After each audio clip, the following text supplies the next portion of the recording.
जब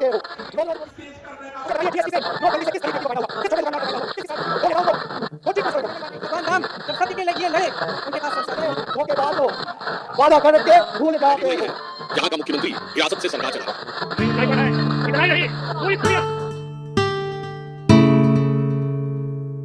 मुझे बताइए, जीएसटी से, नोटबंदी से किस गरीब व्यक्ति को फायदा हुआ?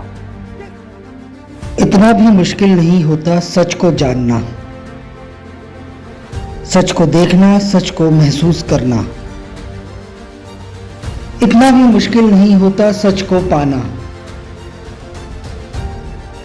सच 100 तालों में बंद कोई सामान नहीं होता। सच 100 पर्दों में कैद कोई रहस्य नहीं होता। कभी कभी सच हम चाहकर भी देखना नहीं चाहते। सच सामने होता है, हम देखना नहीं चाहते। सच चीखता है, चिल्लाता है, पर हम सुनना नहीं चाहते। जुबां पर होता है, पर हम सच कहना नहीं चाहते। महसूस भी होता है, पर हम सच को स्वीकार नहीं करना चाहते। हम मूंद लेते हैं आंखें दिखावट के उन दृश्यों से जो हमें दिखाए जाते हैं सिर्फ भरमाने के लिए। हम बंद कर लेते हैं अपने कानों को बनावट के शोर से। निष्पक्षता वो आंखें हैं जिनसे दिखाई देता है सच। निष्पक्षता वो कान है जिनसे सुनाई देता है सच। निष्पक्ष हो जाए तो सच महसूस होने लगता है। सच दिखता भी है, सुनाई भी देता है, महसूस भी होता है। नमस्कार, द लिसनिंग पोस्ट में आपका स्वागत है। जनतंत्र का त्योहार आम चुनाव 2024। जनतंत्र के जश्न को मनाने वाले हमारे देश भारत में यह पहला ऐसा लोकतंत्र का त्योहार है जिसमें लोकतंत्र पर खतरा बड़ा चुनावी मुद्दा बन गया है। क्या देश में वाकई में लोकतंत्र खतरे में है, या विपक्ष बस केवल मुद्दा उठाने के लिए लोकतंत्र पर खतरे की बात कर रहा है? लोकसभा चुनाव के महासमर में इस हफ्ते हमारा मुद्दा है लोकतंत्र पर खतरा।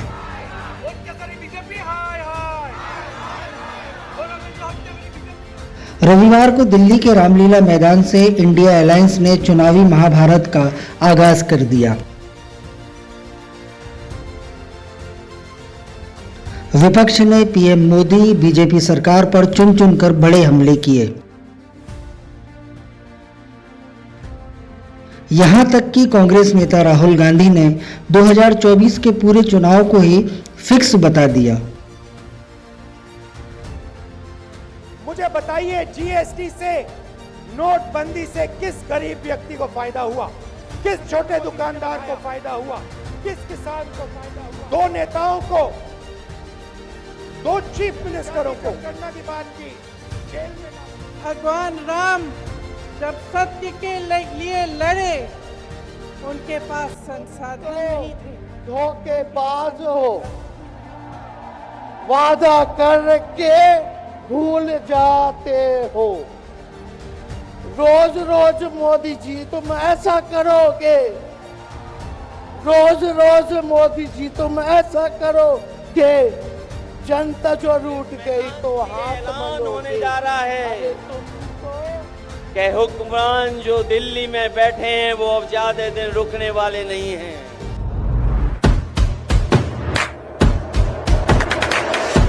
विपक्ष के नेताओं ने जिस दमदार तरीके से एकजुटता दिखाई, उससे सत्ता पक्ष ही नहीं, राजनीति के जानकार भी हैरान हैं। क्योंकि चुनाव के पहले इंडिया अलायंस का गठजोड़ जहां टूटता दिखाई दे रहा था, वो आखिरकार अब मजबूती के साथ एकजुट नजर आने लगा। जानकार तो ये भी कहते हैं विपक्ष अगर इसी तरह एक साथ रहा तो लोकसभा चुनाव में बड़ा फर्क देखने को मिल सकता है। विपक्ष कहता है लोकतंत्र पर खतरा है क्योंकि सत्ता पक्ष लगातार विपक्ष को कमजोर करने की कोशिश कर रहा है। कभी जांच एजेंसियों के सहारे तो कभी किसी और माध्यम से लोकतंत्र की जड़ें काटी जा रही हैं। देश के लोकतांत्रिक इतिहास में यह पहला ऐसा चुनाव है जिसमें चलते चुनाव के बीच विपक्षी गठबंधन के सीएम की गिरफ्तारी हो गई।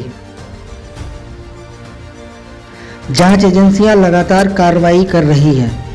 विपक्ष के नेताओं पर गिरफ्तारी की तलवार भी लटक रही है। उधर बीजेपी विपक्ष के लोकतंत्र पर खतरे के आरोप को सिरे से नकार रही है।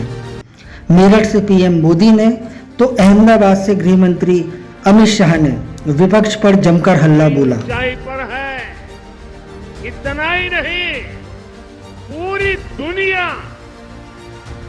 भारत को भरोसे से देख रही है।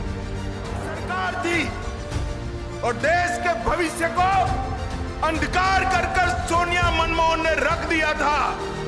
2014 में देश और राजस्थान की जनता ने मोदी जी को प्रधानमंत्री बनाने का काम किया।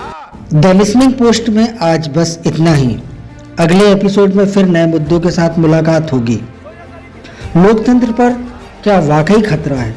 आप अपनी राय कमेंट बॉक्स में दे सकते हैं। द लिसनिंग पोस्ट में हम उन मुद्दों को उठाते हैं जिन मुद्दों को मेन स्ट्रीम मीडिया नहीं उठाता। द लिसनिंग पोस्ट का अगला एपिसोड बहुत जल्द होगा। जय हिंद। देखते रहिए देश का चुनाव, देखते रहिए आने।